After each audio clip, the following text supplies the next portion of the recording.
من أخبار الميادين الرياضية نبدأ بخبر مؤسف عن شغبي الملاعب، فبالرغم من تعبئة أكثر من 2500 رجل أمن لضمان السير العادي لمباراة الوداد أولمبيك خريبكا، إلا أن ذلك لم يمنع أحداث شغب إبان عودة جمهور الوداد للديار. نقطة 3 الولاد شهدت أحداثا دامية ليلة الأحد انتهت بإصابات واعتقالات. حسن الحمدي وأمين خباب انتقل إلى عين المكان وأعد إنتاج سيناريو الحدث اللارياضي. ماذا كانت تخفي الساعات التي أعقبت نهاية المباراة؟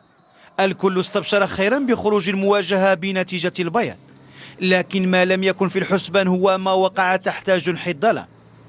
محمد الوراق مصور صحفي عين المواجهة الساخنة بين أنصار الوداد وشباب 3 الولاد وهو عائد من ملعب الفوسفات.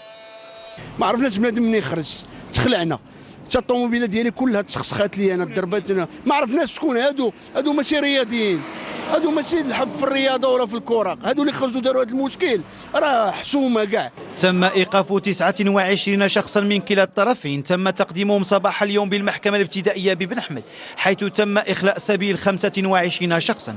الكل في جميع المواقع الدولات بعد الفيديوهات اللي بينات بان جمهور الوداد فعلا تظلم، جمهور الوداد فعلا تعرض للعنف، جمهور الوداد تعرض لشغب كبير.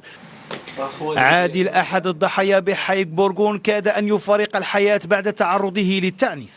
حنا بنقص من هذه الكره نهائيا ما عندنا ما نديروا بها، والمطلوب مني هو الله يكثر خير هاد الدراري هاد الوينرز ديال الوداد البيضاوي، وكنطلب من المكتب المسير باش يجيب وينتبه بواحد النظره خاطفه لهاد الدري هذا تا هو يشوفوا.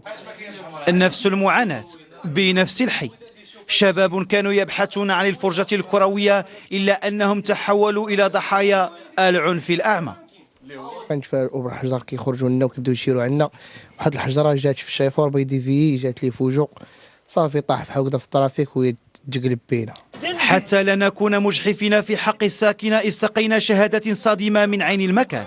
الفرقه زادت بحالها، الجمهور اللي بقى معطل هو اللي دار هذه الفوضى، شي وحدين ممثلين الجمهور وما مش بالجمهور، عندهم المالقاط، عندهم ذاك الحراق، عندهم السيوبه.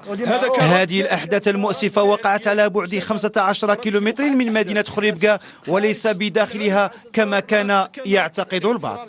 الناس اللي ديال الوداد راه هما خوتنا، وحنا راه كنحبوا الوداد وحنا كنشجعوا الوداد، وما بغيناش هاد الفتنه تبقى بيننا وبينهم. وجمعيه مشجعي ولا الويرنس كنعتذروا لهم باسم ساكنه 3 الولاد على الاحداث اللي جرات. كنتمناو هاد الاحداث تكون سحابه صيف عابره، ما تاثرش على سمعة الوداد ولا سمعة هذه المدينة.